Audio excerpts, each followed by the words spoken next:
Benedict-Appalachian living on the farm. I'm Tracy Fletcher McLaughlin, and we've got some great stuff we want to share with you today.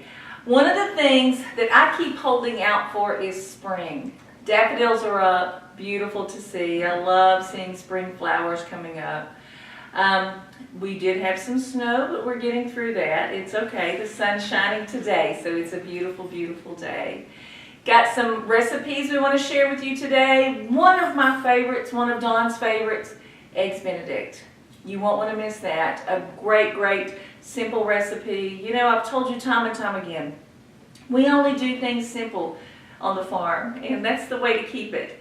Another thing we're doing today, we're doing a cornice. I've had a lot of people ask me, you know, Tracy, we love decorating and it's springtime, and we look at our houses and it's like, oh, we want something new. Well, I've got a simple little cornice I want to share with you today that helps any room of your house. So very, very simple, and you can create your own by walking through this with us. I know I can't wait to get outside, can't wait for the flowers, just some green coming out of the trees. Another thing that we think about when we're thinking about spring as women, we think about redoing our house on the inside. We want something to cheer us up on the inside too. So looking around your house, thinking about, if you're like me, I walk through and say, I want to do that and that and that. Oh yeah, and that. So much. But I've had a couple of requests for something simple that can make a big difference in decorating for spring. So today I want to share that with you because I happen to be doing this in my house. And a lot of people use blinds, which I do, blinds and shades, and just some color on the windows without putting drapes that may be too heavy in some places. A Cornice board. And you never thought it could be this easy until you watch this today. You're going to need some luan. Now I've already cut my luan. It normally comes in a 4x8 sheet. I'm not sure if you can get it smaller than that or not. But I have luan. This is the top of my cornice. Two sides. This is the front of my Cornice board. You need something to make it, to put it together. So what we're using are just simple 1x1s. You just cut these to fit, and I'll tell you about that as we go along. These have already been cut. A couple of things that you will need: some glue, a staple gun, fabric. My Cornice board is going to have trim on the bottom, so I went to my fabric store, matched my trim up to go with the fabric that I chose. The other thing you will need is padding to go on your board before you put your fabric on.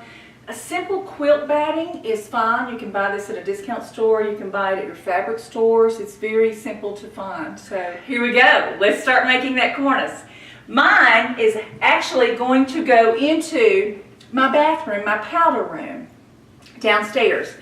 So let's walk in. I'm going to show you the before, show you what we need to do to get the cornice started. So the first thing we want to do is we're going to measure from the outside of the casing to the other side of the casing, okay? We want to add, and this is going to depend on you, I like 1.5 inches on each side of your casing, just so it gives a little bit of leeway once you wrap the fabric around the luan. And you can take it as high up as you want. You don't have to put it at the top of your window. When you put it up higher, it only makes your window look larger. It makes it look longer, which makes your room look a little bigger. So it doesn't block off so much of your view from outside. So my cornice is going to be 20 inches. It's going to go 1 inch from the top, and it's going to hit about right here. So it covers all of the hardware. Now, this blind cornice is going to come off, because what we need, as you can see, let me take this one off too, just to let you get an idea. The depth that you want for your cornice. I usually use about 4 inches, whether it's a blind or a shade underneath, and that clears my hardware at the top for my blinds. And actually it's going to give me a few inches to work with also. So 4 inches is plenty to give enough room for everything on the inside. So this cornice is going to be 20 inches long, 4 inches deep, and I'm allowing 1.5 inches on each side of my window. So I think it came out to be 38 inches. First thing we're going to do is glue our 1-inch pieces onto our luan.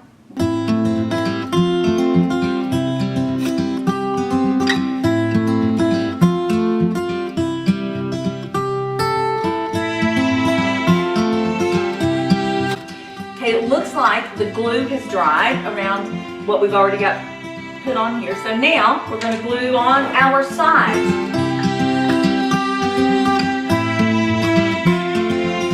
Okay, we have our cornice box finished. I went ahead and glued the sides on. Actually, the little pieces up here that connect the sides to the top, did those as well.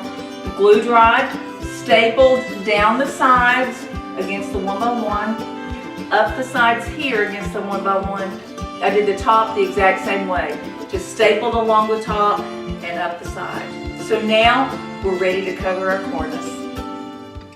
Okay, we've got everything stapled. Now we want to think about our corners. So we don't need all of this excess in our way. So it's kind of like making a bed where you fold your sheets in. But just double it over and give it a good staple. We've got it all covered. Just wanted you to see what the other side looks like, just to make sure we know we're all in line. A couple of things I want to say before we put our fabric on. Maybe if it's a bedroom or a living room, a den, something that's a little more cozy that you would have upholstery or some other fabric in the room, you may want to put 2 layers, just depending on how thick, and how thick you want it. Also, some of the batting you buy will be a little thicker than others, so it depends on what you want. It's all about you, it's all about your space, it's all about creating your lifestyle. So I chose, because this is in a bathroom and there's no other upholstery obviously in this room, I just put 1 layer. So if you feel like you need to add 2, that is fine. So now let's put on the fabric. So this time we're going to put our fabric on the bottom. One of the things that I probably shouldn't have done, but I did because I fell in love with this fabric and I couldn't resist it because I think it matches perfectly in this bathroom. It is a true silk, and they're so hard to deal with, especially when you're using staples. But the one positive thing about this fabric is it's a stripe, which gives me a guideline to go by, and I'm going to tell you why. Now we're going to pull the fabric up on the sides. And this gives me a place to start. I'm getting my stripe all the way up to the top. But I'm lining the stripe up with the side. And then staple. And we'll do that all the way down till that one's finished. Same thing here. You want to pull your fabric taut. You don't want it really, really, really tight, especially if it's a silk. Number 1, it'll tear. Number 2, it's just going to leave ripples in your fabric.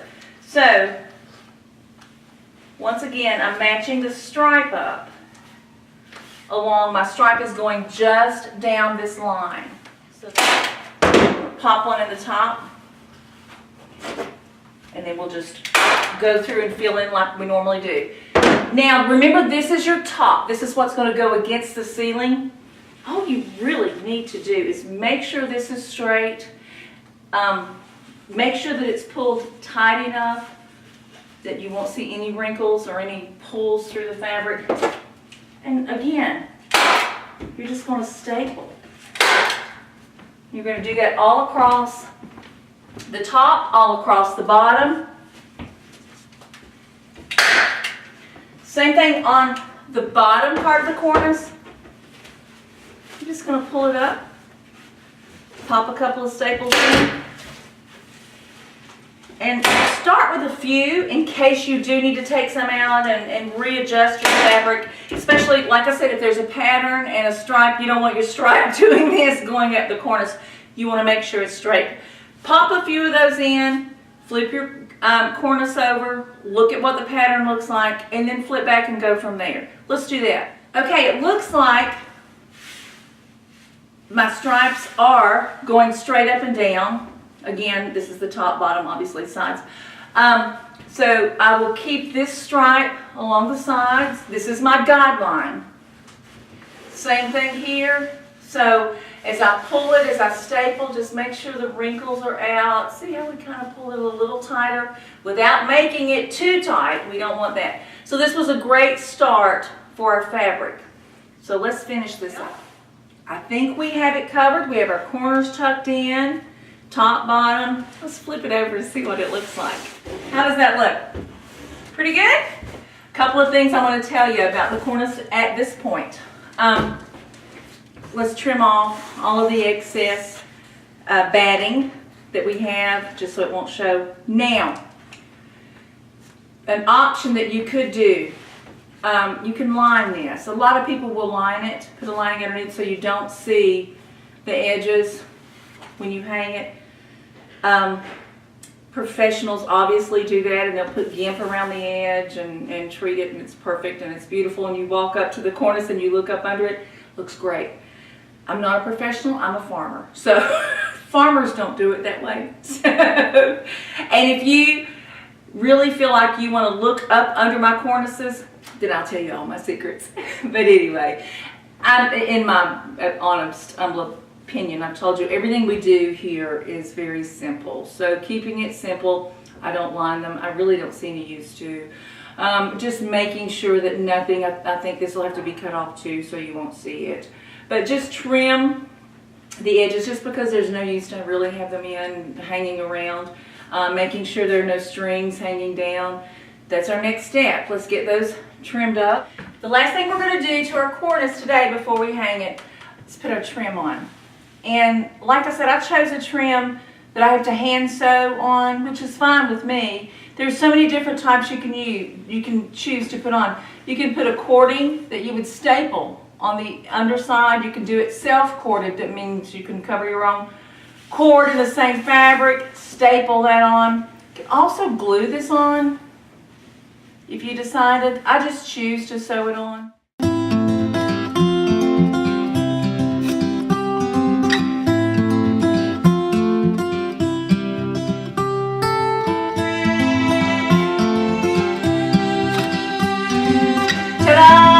Our finished product. The cornice is ready to go up into the powder room. So, okay, in getting ready to hang our cornices, the first thing I did, I took our blinds off just so they would not be in our way when we start screwing the screws in the top underneath the cornice. Simple, simple, simple, simple, easy way to do this. You can measure, that's great, and I applaud you for doing that.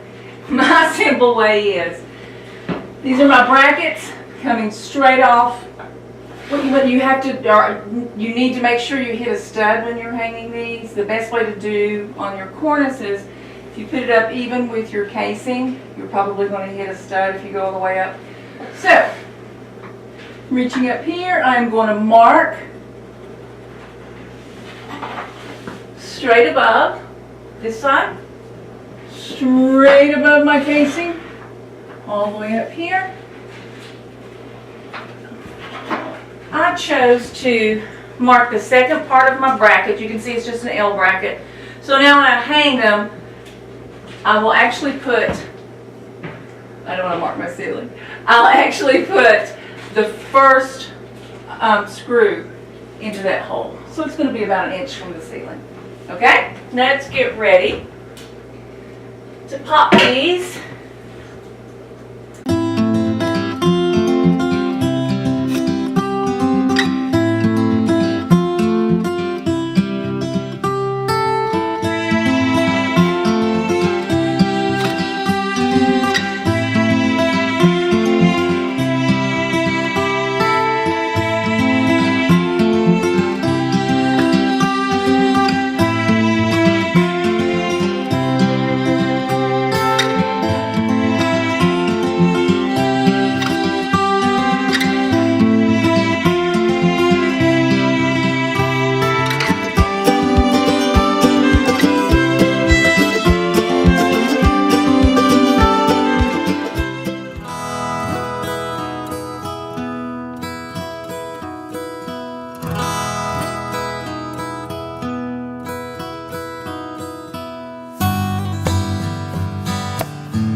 Hi, welcome to Tracy's Kitchen. Today we're going to do one of my favorites, one of Don's favorites, Eggs Benedict. We do this a lot on weekends. It doesn't always have to be a special occasion, but it's great for a special occasion. We have Easter coming up. If you do Easter brunch, what a wonderful thing to offer as part of your brunch. An Eggs Benedict or in salads, fruits, great combination. Also, there are several types of Benedicts that you can do. You can use a steak tenderloin or a pork tenderloin. You can do a crab cake, which is great in the South. Lots of different things you can use for your meat for the Eggs Benedict. Today we stayed pretty traditional. This is all of our ingredients. This is all it takes. We have our English muffins, eggs which will be poached. We also have the Canadian bacon. For the hollandaise sauce, we have eggs for that as well. Our lemon juice, our butter, and I like to put just a little bit of cayenne pepper in mine. Not enough to make it hot and spicy, but just to give it a little flavor.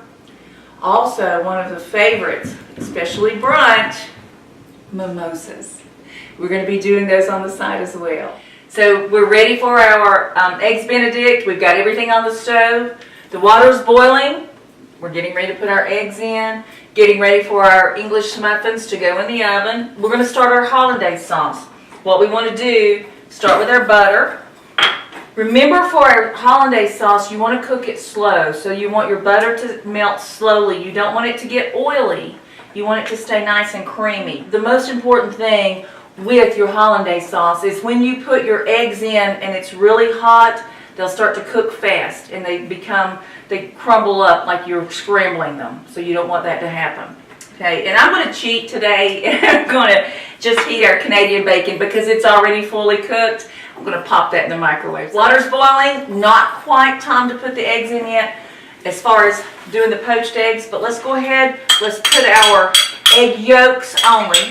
A little bit of the lemon juice right now. Let's get that stirred up, making sure the eggs don't start cooking. This is what it should look like, very nice and creamy. When it gets to that point, it's time to put our eggs on, which we will do. Make sure those get covered back nicely. And put our muffins in the oven.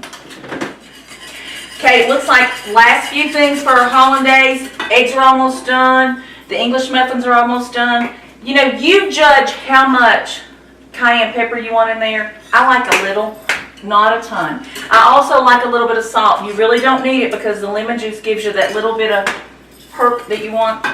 Also, putting these in the oven. Hello, birthday girl. Hey! Good morning, afternoon. What's for breakfast? Lunch? Brunch. Looks good. This morning we are having our favorite, Eggs Benedict. We're getting ready to plate. Everything is finished. We've got it here ready to put it on our plate. We added a little bit of fresh baby kale, a couple of strawberries. That's the organic kale, right? It is the organic kale. We do organic here at Highlands Farm, so we can pretty much bank on almost everything being organic that we can get. Strawberries. So, you want to help me plate them up? Sure. Okay. Let's do a couple of, let's go ahead and put the English muffins down. Yes. You know, I'm not a graduate of the Culinary Institute. Well, neither am I. You may have to guide me through this. Okay, let's start with our Canadian bacon next. Okay.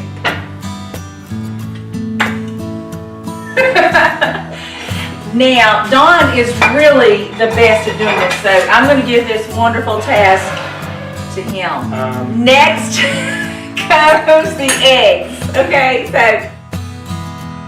those look great. Now I get to do the final touches. Okay, the hollandaise, and because we've got a little bit of kale, let's throw a little bit of hollandaise on that too, just to act as a dressing. So first, we're going to top these bad boys. Now let's just drizzle, just because we can. It's my birthday, I can do what I want. Let's add a little extra hollandaise. You can never get too much hollandaise. Don't quote me, but It's good. it's really, really good. So, Now, now, I like mine a little bit pepperier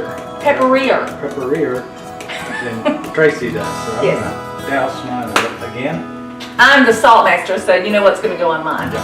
Now, one more thing to add. And that would be a drink. I'm going to give you the honors. We are celebrating today. You don't have to celebrate to have Eggs Benedict. It's so beautiful and so easy. You can have it any day of the week. We just prefer, since we're usually pretty busy during the week, we have it on weekends. And this is a special day. I said birthday girl earlier, so you already know what the surprise is. But I promised Tracy that if she would fix this for me today, this morning, that I would take her out for a special birthday dinner tonight. And that way, I don't have to do any cooking. Well, wait a minute. She's the master in this. All right, so Okay, a little bit of juice, and we'll get this party started. a little shake. Learn that in the islands, you know. I think we're off to a great birthday celebration. Absolutely. Thank you for being here and being the support and being the sous chef in the kitchen. Sous chef, but I am the chief eater. I love it. I love it. Wonderful, wonderful day ahead, and thank you for all you do. I'm looking forward to a great day on the farm and a great celebration with my husband. Happy birthday. Thank you, baby. Just a Sunday afternoon on the farm. Hey, Max. Hey, Duke and Don. Don in his Virginia Tech hat. Getting ready for the tomato season. Max has had a hard day already.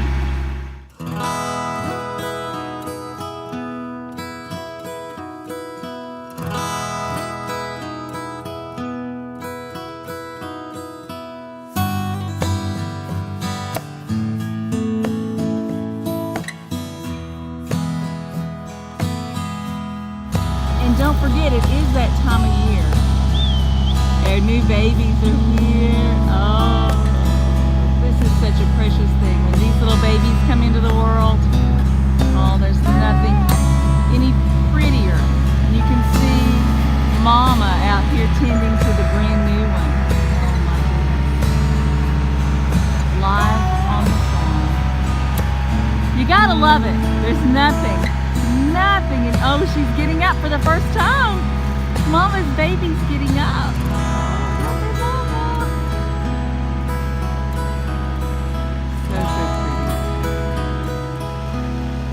Let's go!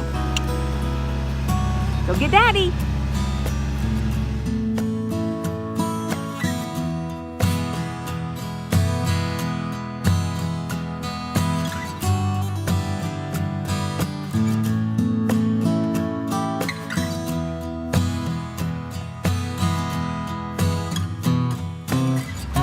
So yes, Max loves to fetch. He loves to go get the ball. And he loves to take it the biggest mud hole he can find. Thank you so much for joining us and staying with us. We always appreciate feedback from you. We also ask that any recipes that you're curious about, anything you would like to for us to experiment with. I'm the best chemist in the world. Not really, but I am in my own mind. Any decorating tips, any ideas you may have, send us some pictures, send us your thoughts. We'll play along with those and play around with them and see what we can come up with, because I love doing that too, just as much as you do. Tomatoes. We are still growing in the greenhouse, in the actually grow house. We have not transplanted to the greenhouse yet. The weather's kind of held us up a little bit. As far as getting out there when it's bitter cold. It's okay when plants are mature, they can fight off the cold, but when they're tender and they're young, it's a little harder for them to fight off the cold. So we're keeping them indoors just a little bit longer, holding them back. We did have some cold temperatures yesterday in the 20s. So that's coming up soon. And right now we are still under lights and actually being transplanted as well, getting ready for the greenhouse. So greenhouses are ready. A couple of them are ready. A couple of them are still being transformed. New soil coming in. This is all exciting to me. That's why I love seeing the sunshine. Love seeing these beautiful days. We're all excited. So. Duke, have you had fun on the farm? Have you had a good time on the farm today? Huh?